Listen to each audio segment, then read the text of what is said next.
pasal yang terakhir, saudara.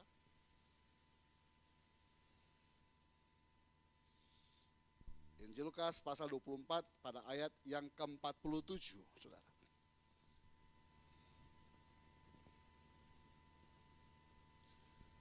Injil Lukas pasal 24 ayat 47. Yang sudah di sana boleh katakan amin. Oke, baca yang keras 1, 2, 3. Dan lagi dalam namanya berita tentang pertobatan dan pengampunan dosa harus disampaikan kepada segala bangsa mulai dari Yerusalem. Bapak Ibu, ketika Yesus sudah bangkit ya, dia hidup di tengah-tengah para murid-muridnya, saudara.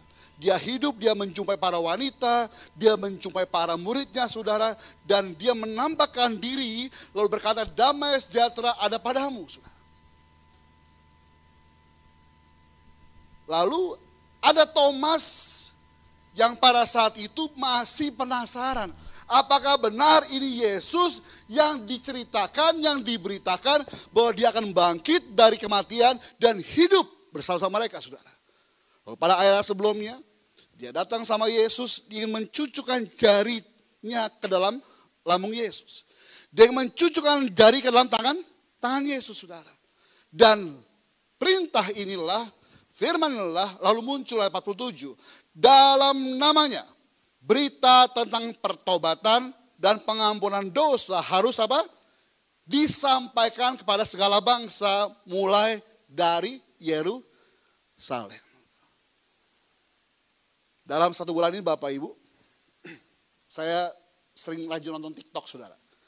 Saya lagi gandrungan TikTok, saudara. Saya gara-gara ponakan saya Fani ya, setelah pagi lalu, Pade, HP, YouTube katanya. Dia buka lalu ganti TikTok, saudara.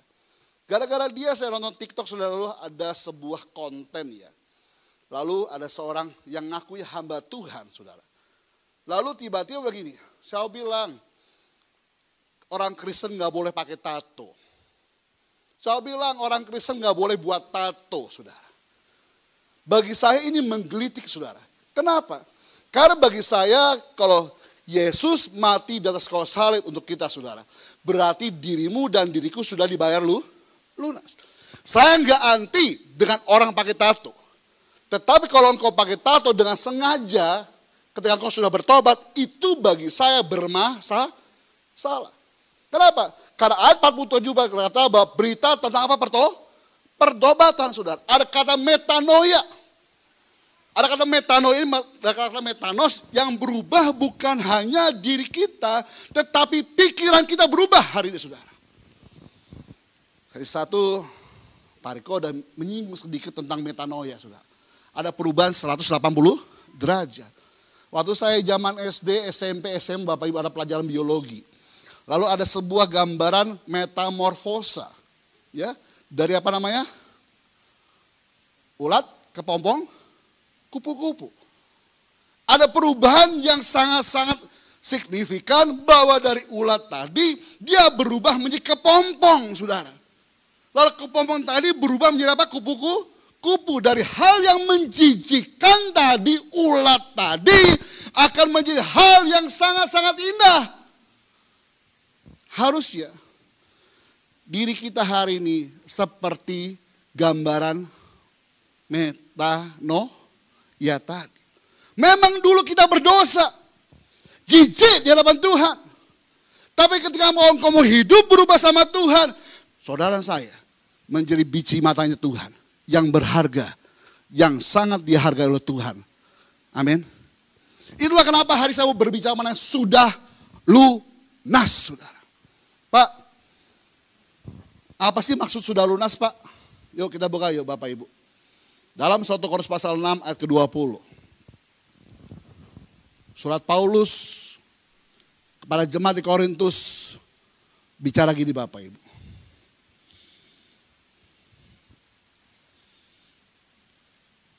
Sebab kamu telah dibeli dan harganya telah lunas dibayar.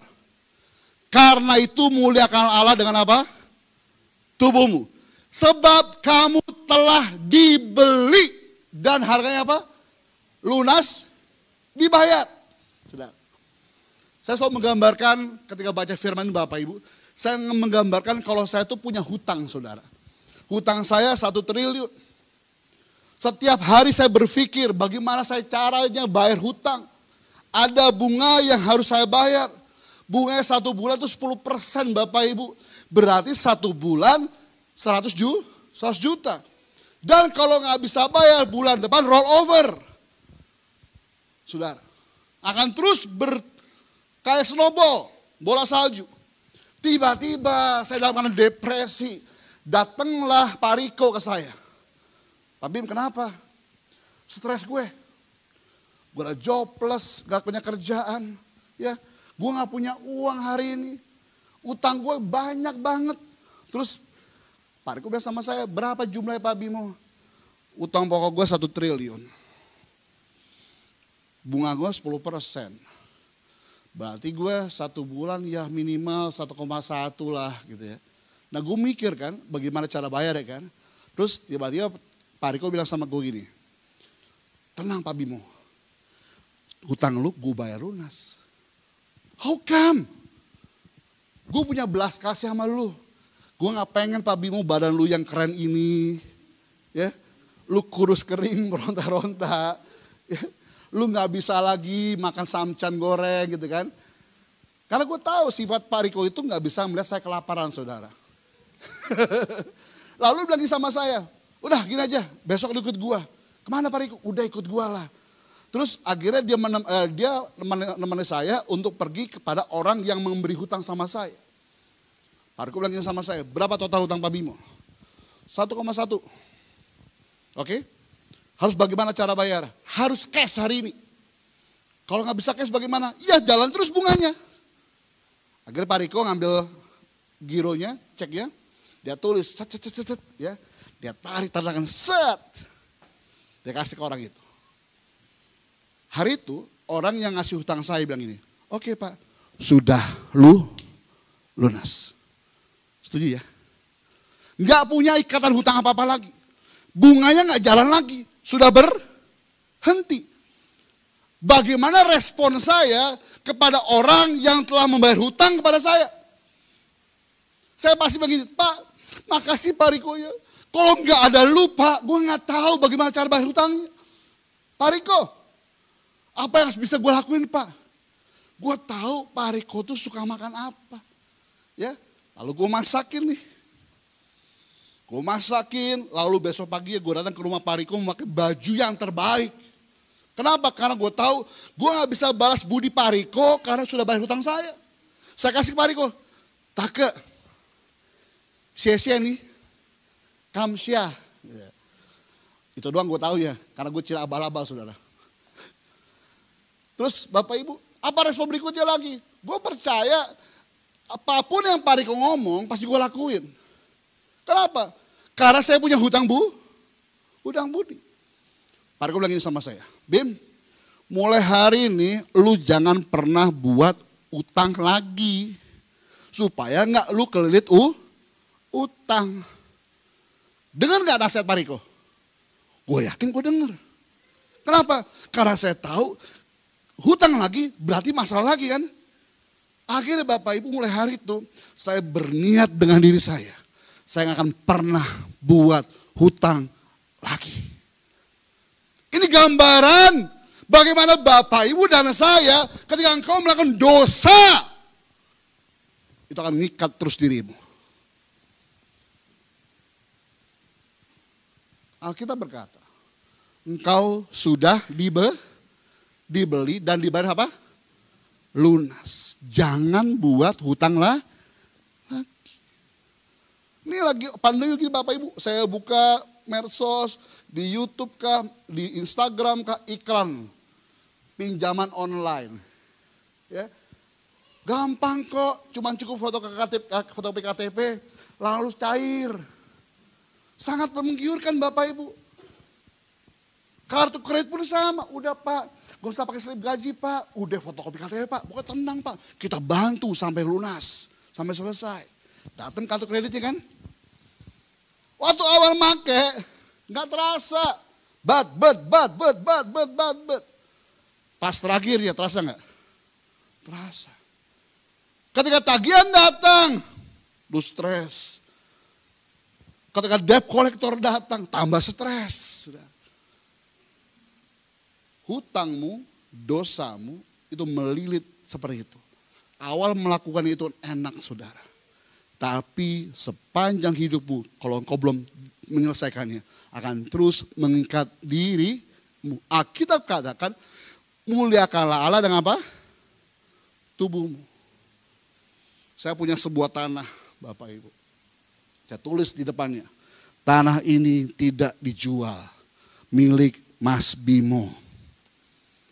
Terus tiba-tiba, Pak John, mana Pak John? Pak John datang sama saya. Terus dia ingat kiri kanan, dia nggak ngomong apa-apa saudara.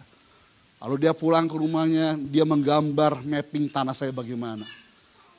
Tiba-tiba 1 bulan kemudian, berdirilah sebuah warung di tengah-tengah tanah saya itu. Ya, pada terus lagi, yang tidak berkepentingan dilarang masuk. Pak John jualan, Pak John nggak izin sama saya. Terus tiba-tiba bulan kedua saya datang ke tempat ini, loh kok ada tanah saya kenapa ini? Ada warung berdiri, orang ambil pula warungnya kan. Respon saya bagaimana Bapak Ibu? Saya percaya saya marah. Saya komplain dong. Siapa suruh tanah gua lu garap? Siapa yang izinin tanah gua lu masukin, lu buat warung? Apa maksud saya? Tanah itu milik saya. Hidupmu sudah dibeli oleh Tuhan, berarti hidupmu milik siapa? Tuhan. Harusnya kita nggak boleh semena-mena tubuhmu. Apa maksud saya? Harusnya Pak Wi izin sama saya dulu, Pak Bimo, saya mau pakai tanah boleh nggak Pak? Saya bilang ini, boleh Pak. Untuk apa? Untuk jualan. Untuk berapa lama Pak? Mungkin setahun Pak Bimo. Pandemi begini saya lagi jobless nih Pak. Saya pengen usaha Pak, supaya saya bisa hidup. Karena saya punya belas kasih Tuhan. Oke Pak, Pak Wi, Pak John, silakan lakuin. Ya, berarti hidup saya ini milik siapa tuh? Tuhan. Harusnya saya konfirmasi dulu tuh, Tuhan, boleh nggak Tuhan saya pakai tato Tuhan? Boleh nggak Tuhan gue mabok-mabokan? Boleh nggak Tuhan mulut ini ngejulit? Ya teman-teman yang nonton celotehanku tadi malam kita bicara tentang julid ya. Besok minggu depan lagi. Ya teman-teman lagi sama saya. Kemarin bilang, Pak boleh nggak sih Pak celotehanku dimajuin Pak jam 10 lah. Enggak. Kenapa nggak boleh majuin? Setengah 12. Awalnya saya deal sama pasnya jam 1. Saya bilang pasnya jam Jumat malam dan 1 malam. Pasnya bilang sama saya gini, Bim kalau jam 1 itu berarti bukan Jumat dan Sabtu. Sabtu dan Minggu. Terus pasien yang sama saya, alasan apa sih Bim? Gini loh saya, sebelum pandemi, orang itu keluar hangout itu jam setengah 12. Dia mulai galau, mau pergi kemana. Kenapa hari Jumat itu hari gaul nasional, hari hangout nasional saudara. Semua orang yang kerja pasti hangout. Terus pandemi terjadi, mereka nggak bisa ngapa-ngapain. Saya udah cross check hampir setahun Bapak Ibu, ternyata jam 1 malam itu kebanyakan orang jam galau. IG story, Facebook story, kebanyakan orang-orang yang cuman buat ya nyampah aja saudara. Ada yang DJ main, ada yang tutorial makeup lah, ada cara masak-masak saudara. Nyampah aja. Tetapi yang ikut itu banyak sekali saudara. Kenapa enggak Injil kebenaran firman Tuhan itu diberitakan dengan bahasa yang mudah bagi mereka? Itulah kenapa saya bilang pasti kita jam 12. Nah teman-teman yang ingin menyaksikan celotehanku. Ya gue promosi teman-teman ya.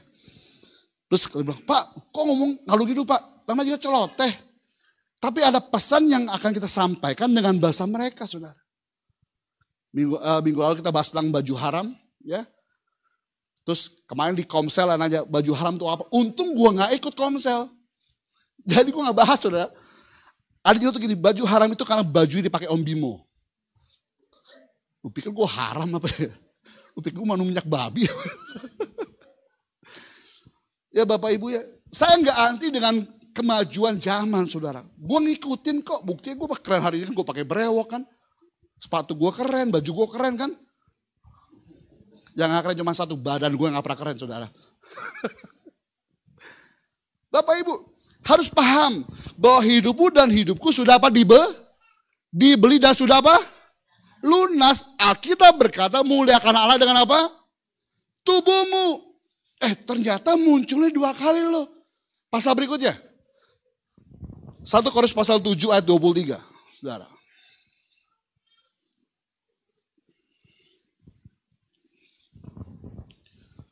Kamu telah dibeli dan harganya telah lunas dibayar. Karena itu janganlah kamu menjadi apa? Hamba manusia.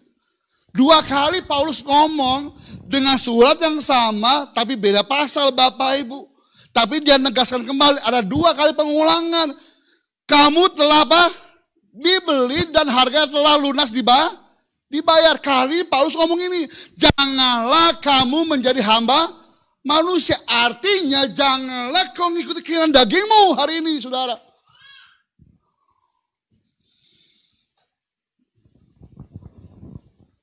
Yuk Bapak Ibu. Mulai filter tentang pengajaran saudara. Media sosial itu baik. Ya. Selama kita menggunakan dengan bijaksana. Saya punya sebuah pisau. Pisau itu saya pakai untuk ngerajang. Tahu ngerajang ya? Mencacah lah. Gue suka masak soalnya. Gue iris-iris tuh bawang putih, bawang merah ya. Lalu gue masakan dengan pisau itu. Di tangan saya pisau itu menjadi apa? Berguna. Untuk apa? Memasak. Tapi di satu sisi lain, pisau itu bisa untuk menodong saudara. Dengan pisau yang sama saudara. Jadi yang salah bukan apa? Pisaunya. Tetapi kepada orang yang menggunakan pisaunya. Media sosial bagi saya ada sebuah ilmu komunikasi berkata demikian Bapak Ibu. Siapa yang menguasai komunikasi? Dia menguasai dunia. Itulah kenapa gayanya setan iblis tadi masuk di komunikasi. Semua media mereka pakai Bapak Ibu. Saya buka lagi TikTok saudara. Ada cewek cantik. Ya badannya kecil saudara. Rambutnya panjang, wih keren. Ya. Terus dia punya pasangan, dia joget-joget, pasangan gak pernah kasih tahu teman-teman. Pokoknya setiap kali di syuting, hanya tampak punggung, keren. Koker Bapak Ibu. Wih, dicocok nih, cowok keker dengan cewek cantik. Tiba-tiba konten berikutnya, saya baru lihat bahwa tampang itu yang gagah tadi, pas ke depan mukanya perempuan saudara. Ternyata media mereka menggunakan TikTok tadi mulai menyebarkan virus LGBT. Konten gereja cuma 1.100. Tapi ketika konten seperti itu 1 million, berarti 1 juta orang like saudara. Apa yang dilihat orang lain pasti akan ditiru saudara. Ada sebuah ilmu marketing saudara. Bilang begini, monkey see, monkey do. Monyet ngelihat, monyet pasti melakukan. Di jalan Jenderal Sudirman lagi hat-trick, ramai orang sudah. Tiba-tiba gue berhenti. Gue gini semua. Gue yakin setiap orang yang deketin saya Bapak Ibu akan berhenti. Kenapa nih orang? Bisa ngeliat atas gini Bapak Ibu. Akan ya, semua orang yang mendekat saya begini, ada apa ya? Monkey see, monkey do. Apa yang saya lakukan orang pasti ngikutin saudara. Media sosial tadi digunakan akhir zaman ini supaya saudara dan saya masuk di dalam Injil yang lain saudara. Seolah-olah sama. Pakai ayat saudara. Tapi Tuhan bilang apa? Jangan menjadi apa? Hamba manusia. Buka yuk. Dalam Galatia pasal 1 ayat 6 sampai 7. Galatia pasal 1 ayat 6 sampai 7.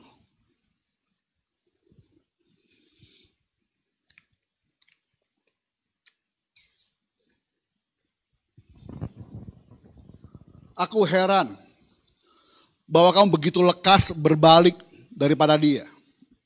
Yang oleh kasih karunia Kristus telah memanggil kamu dan mengikuti suatu Injil yang lain. 7. Yang sebenarnya bukan Injil.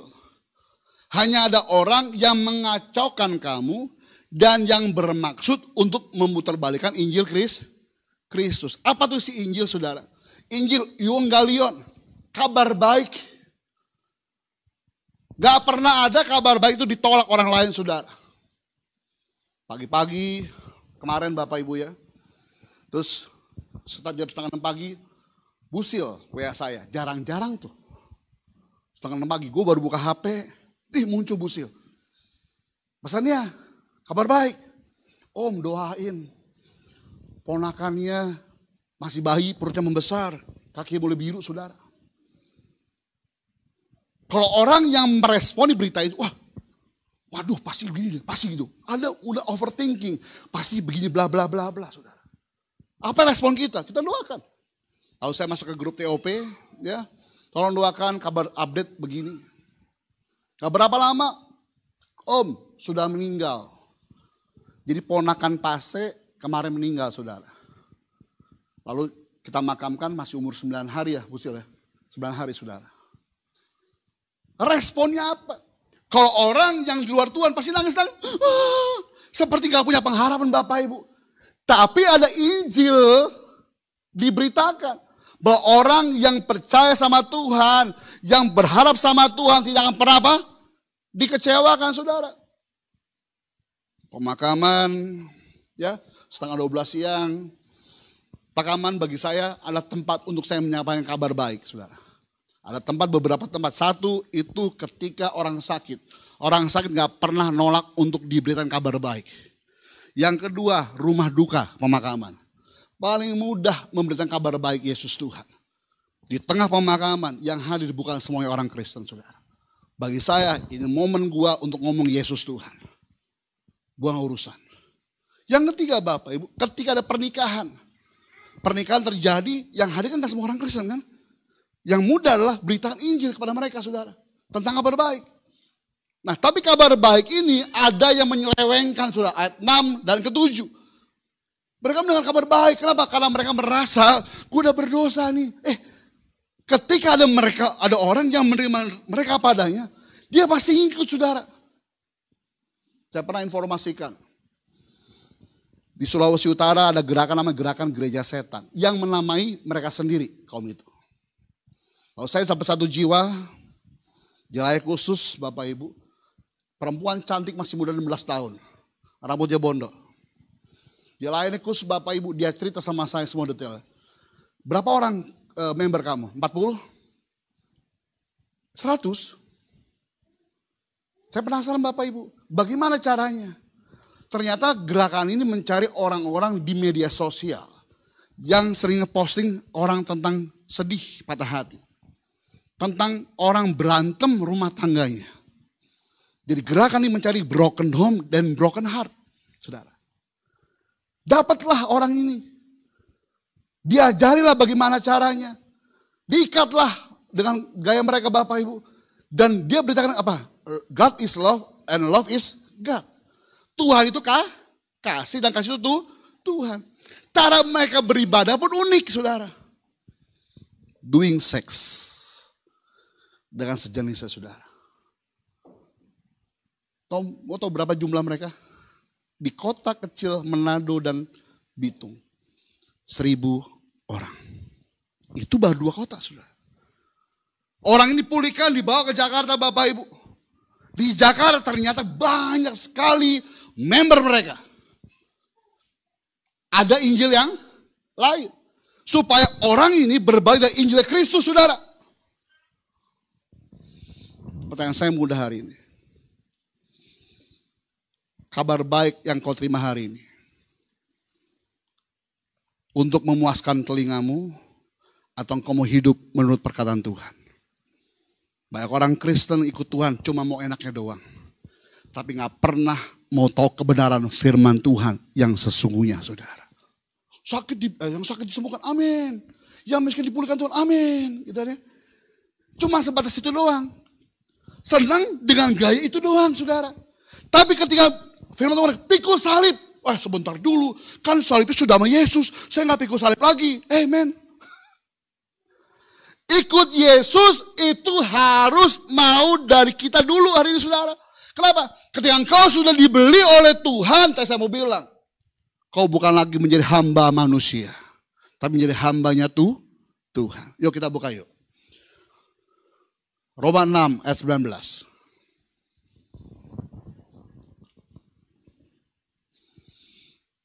Roma pasal 6 ayat 19. Aku mengatakan hal ini secara manusia. Karena kelemahan kamu. Paulus ngomong ini Bapak Ibu, karena Paulus pun merasa bahwa dia lemah. Sebab sama seperti kamu telah menyerahkan anggota-anggota tubuhmu menjadi hamba kecemaran dan kedurhakaan yang membawa kamu kepada kedurhakaan. Demikian hal kamu sekarang harus menyerahkan anggota-anggota tubuhmu menjadi apa? Hamba kebenaran. Yang membawa kamu kepada apa? Pengudusan. Anggota-anggota tubuhmu. Tadi malam sempat bahas julid, nyinyir, gibah. Tiga kalimat ini bagi saya sama, ternyata berbeda-beda saudara. Ternyata mulut kita pun bisa menjadi hamba apa? Kecemara. Ketika Yesus ditangkap Bapak Ibu dan mulai disalibkan, banyak orang nyinyir sama Tuhan. Kalau engkau anak Allah, turunlah dari salib. Jadi zaman itu sudah ada nyinyir Bapak Ibu, sudah ada julid, sudah. Tapi dengar baik hari ini. Kalau engkau berkata engkau orang Kristen, tapi mulutmu masih julid. Mulutmu masih nyinyir saudara. Bertobat. Kata amin dulu. Amin. HP-mu, saya ulangi lagi. HP-mu dipakai untuk apa? Saya setiap hari pakai cuma posting Bapak Ibu. Posting hal-hal positif. Dan saya bilang sama teman-teman kita, saya cukup bangga. Kenapa? Ada progres yang sudah dihasilkan. YouTube The Warriors, setiap konten dari Senin ketemu Senin Bapak Ibu ya, setiap hari. Ada informasi baik yang menyaksikan bukan hanya orang gereja. Teman-teman saya dari non-Kristen banyak menyaksikan.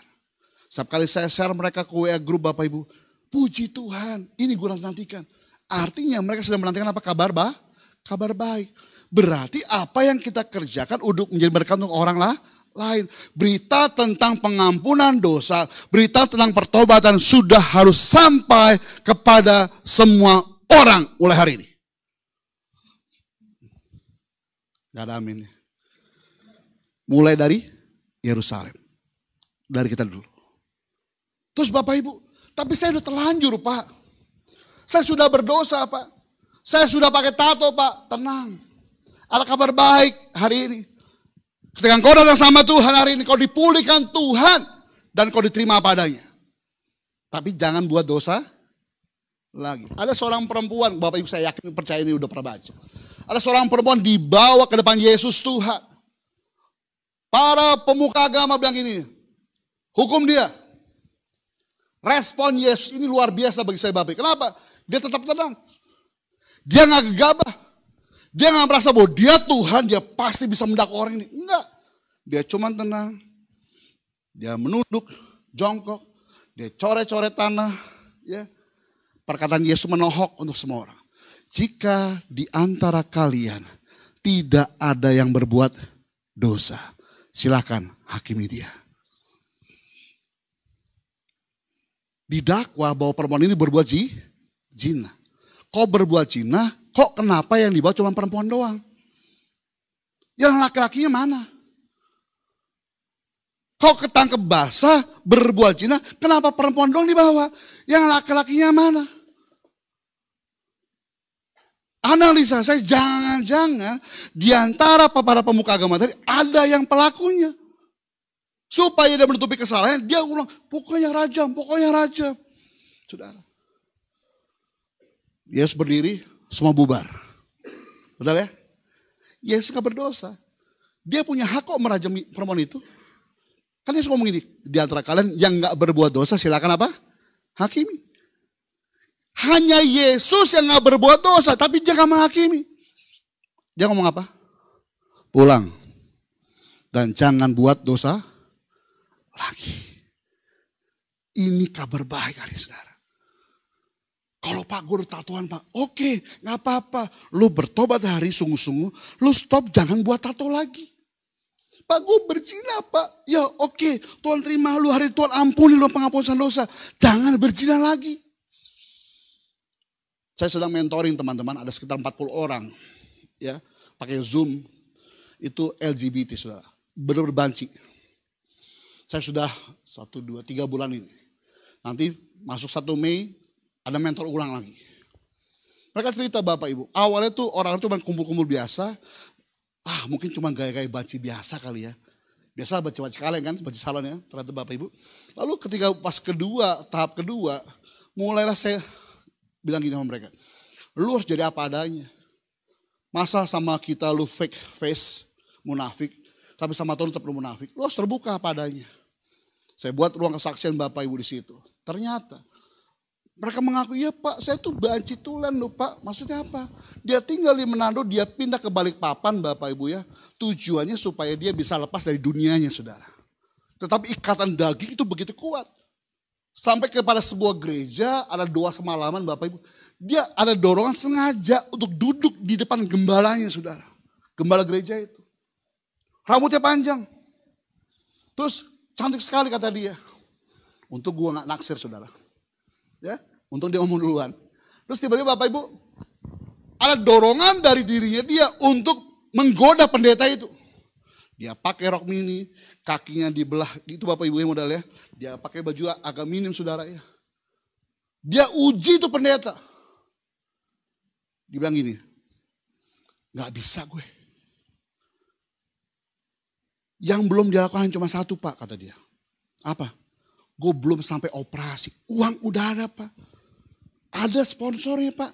Dia gundik itu budak ya. Gundik dari seseorang laki-laki yang kaya raya. Dia bayar 1 miliar untuk operasi saudara. Tapi untungnya hari itu dia ingat pesan Tuhan. Dia membatalkan dirinya. Dan dia berubah menjadi laki-laki lagi hari saudara. Apakah Yesus akan terima dia? Terima. Tapi pesannya kuat untuk dia. Jangan buat dosa lagi. Kenapa Bapak Ibu? Karena dirimu dan diriku sudah Yesus bayar lunas di atas kayu salib untuk saudara saya. Kata namanya dulu. Hey Pak, saya boleh gak sih Pak untuk ikut Tuhan? Boleh. Kita buka yuk Bapak Ibu. Dalam 2 Timotius pasal 2, 21. Saya gak sempurna kok. Gereja ini pun gak sempurna. Kalau saya mau bilang ini. This church for sinners. Gereja ini untuk semua orang berdosa. Amin. Lu dan gua diterima apa adanya. Bukan hanya di gereja. Tapi oleh Tuhan Yesus. Kata nama dulu. Yuk 2 Timotius pasal 2 ayat 21.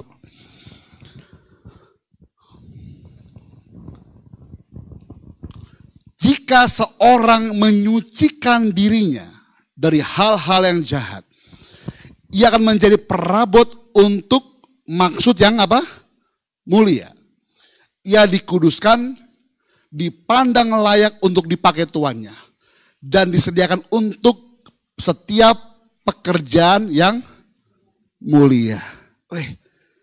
Ini kabar baik. Kenapa kabar baik Bapak Ibu? Orang yang berdosa tadi, kalau dia mau menyucikan dirinya, dia mau mengkadoskan saudara, dia mau mengkuduskan dirinya, saudara. Dari hal-hal yang jahat, Alkitab berkata, ia akan menjadi perabot rumah untuk apa? Maksud yang mulia. Karena Tuhan menciptakan saudara saya segambar, serupa dengan gambaran apa? Tuhan. Tuhan mau hari ini, ketika kau berbalik sama Tuhan, responi sungguh-sungguh. Jangan lagi namanya ada nego dengan dosa, saudara. Tuhan mau hari Bapak Ibu, engkau dipakai Tuhan menjadi perabot rumah untuk maksudnya apa? Mulia. Ia dikuduskan, dipandang layak untuk dipakai tuannya, dan disediakan untuk setiap pekerjaan apa? Mulia. Sebagai hamba Tuhan hari ini, stop berbuat dosa. Mulai ikut Tuhan sungguh-sungguh. Lihat, Tuhan akan bekerja luar biasa dalam dirimu dan diriku hari saudara. untuk kemuliaan Tuhan. Pesan saya terakhir, pulang dan jangan buat dosa lagi. Tutup kitab kita.